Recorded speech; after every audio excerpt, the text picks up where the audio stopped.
Welcome back to the Girl Doc Survival Guide. I'm happy to be here with Dr. Toya Luces-Sampson, aka Dr. Toya. Can you talk about the top 5 tools you give people so that they don't have to go through what you went through?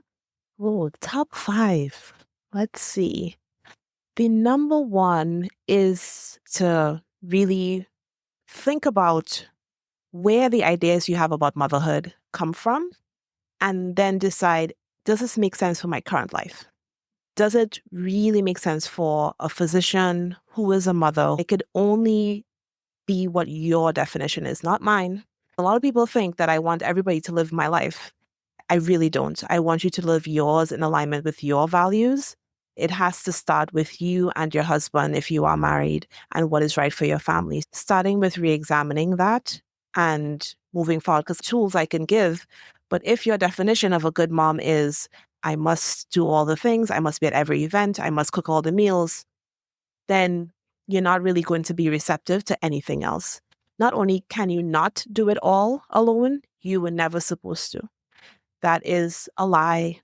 That is something you're sold. It's not really good for any mother, but definitely not somebody who's been through what we've been through and who has already sacrificed as much as we have sacrificed. Having a village, and it could be paid or unpaid, is an essential part of motherhood and doesn't make you a failure. So you decide which parts you want to keep.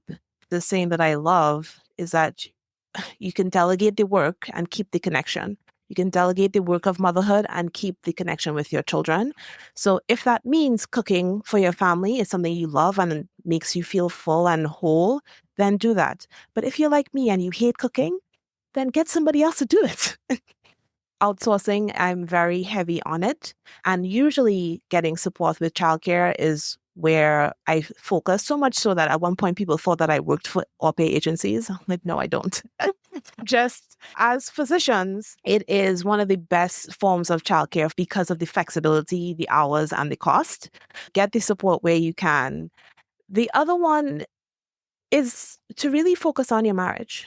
You mentioned it's a lot of work, it's hard, and it will only be harder if it's an adversarial relationship or if it's just uneven. And it could be for a lot of reasons. It could be because you all have fallen into traditional gender roles. And like you mentioned, you didn't even realize that you fell into it, because that's what happens. Unless somebody is intentionally teaching you, you're going to fall into what you know, which is from your home or from society. And that's just what it is. So the resentment that's there, realize that it's not doing you any favors and you're here. So what can we do to change the situation? Being really intentional about that, because I'm one of those people where I think we should take care of ourselves and make sure we are happy and fulfilled, and then take care of your marriage and then the children. That doesn't fly with a lot of people because they're like, oh my gosh, no, my kids come first. But I really think that we should not only put ourselves first because it's a cool thing to say and it's self-care, but realize that when you do care for yourself, when you do make sure that you're happy, everybody else benefits. Everybody, including your children, including your patients. Like I remember at the peak of my burnout, I was so unhappy. Everybody could feel it, including my patients. So it's not just this selfish thing. Everybody that is around you is going to benefit from you putting yourself first and caring for yourself. I feel like I gave way more than 5. I was writing them down. Okay. One is examine what your true values are, what you think motherhood should look like for you. The second was you were never supposed to do it alone. So create a village, whether paid or unpaid. And that's success, actually. That's not failure to have a village. Yes. And 3, focus on marriage, especially if there's anything adversarial or uneven in your marriage. And 4, take care of yourself first, even though that's often contrary to what we've been taught as doctors, but also as women. Because I feel I was taught in medicine overtly, the patient comes first. Yes. And yes, the patient should come first. It shouldn't be about me, the doctor, when the patient's acutely in need. Certainly the patient comes first, but the culture of medicine, I realize, is the patient always comes first. And that can't be true, because then we don't count as physicians. We're human too. We really are. Yes. I am, for sure. I feel like a good example of how that's important is I spoke to a doc who was getting 3 hours of sleep. You can't take care of patients like that, right? That's like you being inebriated. So when I say take care of yourself and prioritize your sleep, it is for everyone, including your patients. And that's how you put them first to make sure that you're okay. So I do have a number 5. Okay. And it is to trust yourself, because we are also taught to second guess ourselves. Everything you need is inside of you. Learn to trust that voice. Learn to just be okay with what you think is right, because chances are it is. Be confident enough to stand on that and to speak it, because you deserve that, to know that, yeah, my voice has value and I can speak it and I can trust myself. Yeah. Definitely. I love that. When you said you give a lecture on redefining success for physician moms, can you give a little summary of that? How do you redefine success for physician moms? You deserve support and a village, and really accepting that motherhood is not this isolated journey, recognizing that society and medicine shapes how we go through our motherhood journey. And then that shapes how our relationships at work go. Because if you are always in this self sacrificial, give everything of yourself mode, there will literally be nothing left. I can't tell you how many times people have told me that, like, I have nothing left to give. So realizing that the way that you're currently going is not working, then starting with, okay, why do I even think this way? What is giving me these thoughts? Why did I come to the decision that this is what makes a good mom? Recognize it, then decide, yeah, I'm going to make a change. And then I'm going to redefine what that means for me. If you are so overwhelmed, you're so drowning that you're like, okay, that sounds good, but I need childcare, get the help first. Getting the support before you do all of this mindset work, I feel is really essential, because a lot of people cannot even think straight. They can't see past the next day. They're just trying to survive. So put the fire out before you rewire the house. That's a quote that I got when I did my perinatal mental health training.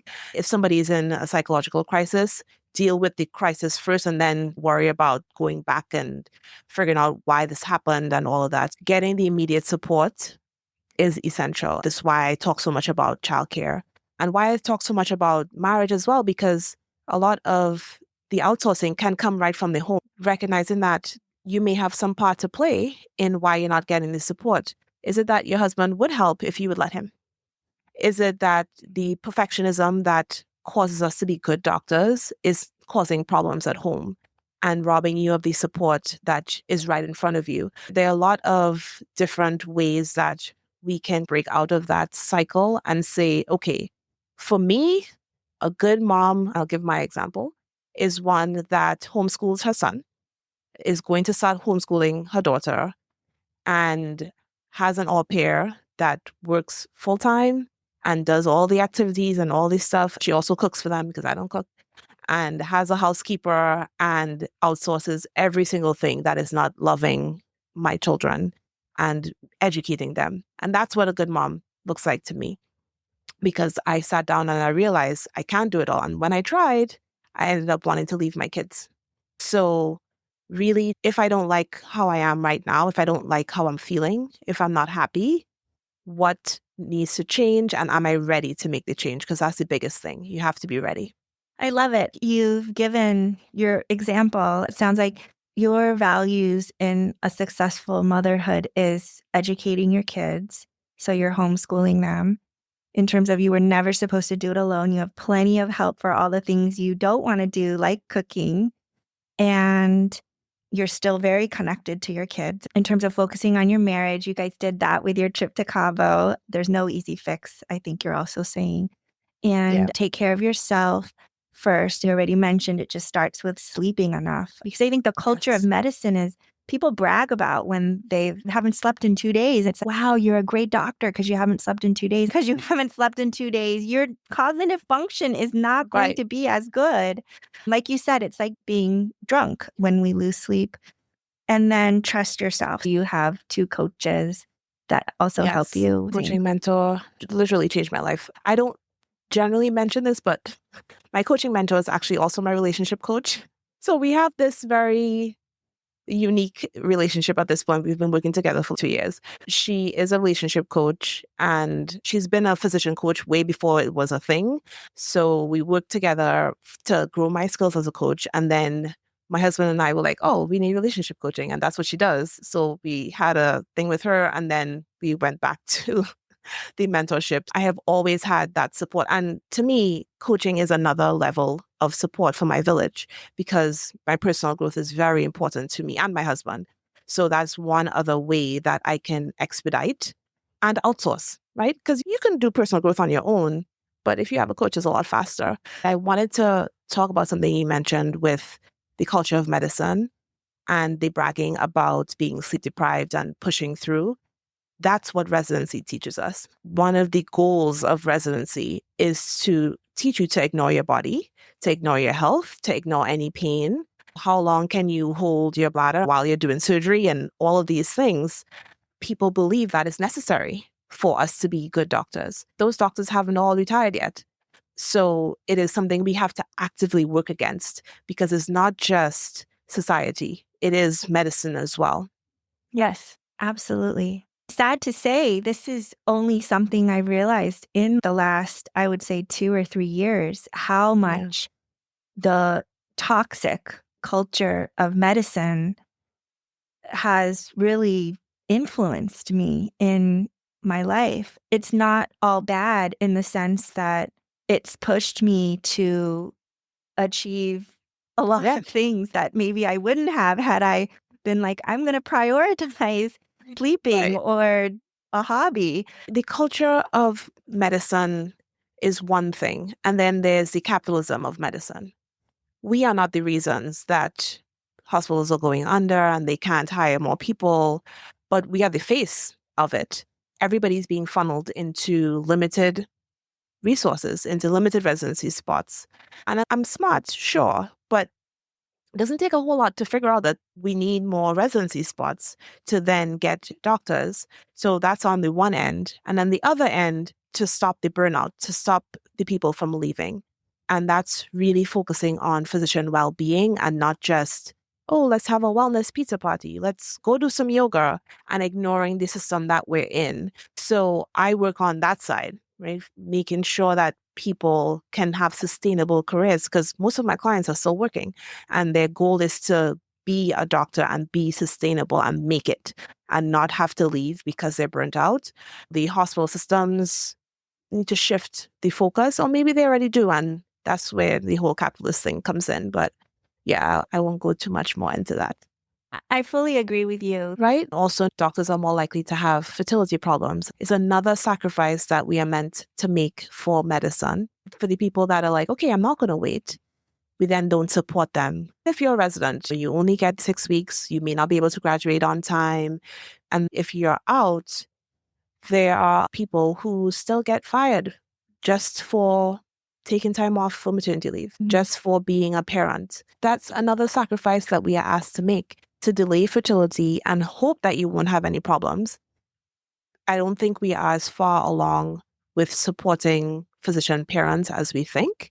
And these stories are very much like under wraps because people are ashamed and because of NDAs. I had a client who was presented with an NDA when she got let go. And you don't give NDAs if everything's above board. Her productivity was down because she had a baby. The entire system is not set up for reproductive aged people, even though we are the ones that are becoming doctors and are expected to continue to work. So we have a lot to do. Yes. I'm so glad that you're in this space and helping physician moms and women physicians in general. Do you have any final thoughts? Oh, I have so many thoughts. Just to reiterate, my 2 main points is to trust yourself and take care of yourself. as a right, as a human being, as a physician who has worked very hard to get to where you are. You deserve to be taken care of and to be trusted by yourself first. And that is you modeling for other people to trust you and to take care of you. That was my mistake, that I was not modeling good self-care. So nobody else knew how to do it. They didn't know how to care for me because I didn't know how to care for myself. Yeah. So definitely do that, Doc. Okay, that's awesome. Dr. Toya, you're amazing. I'm so glad Thank that I you. got to speak to you. This was very fun. Thank you so much.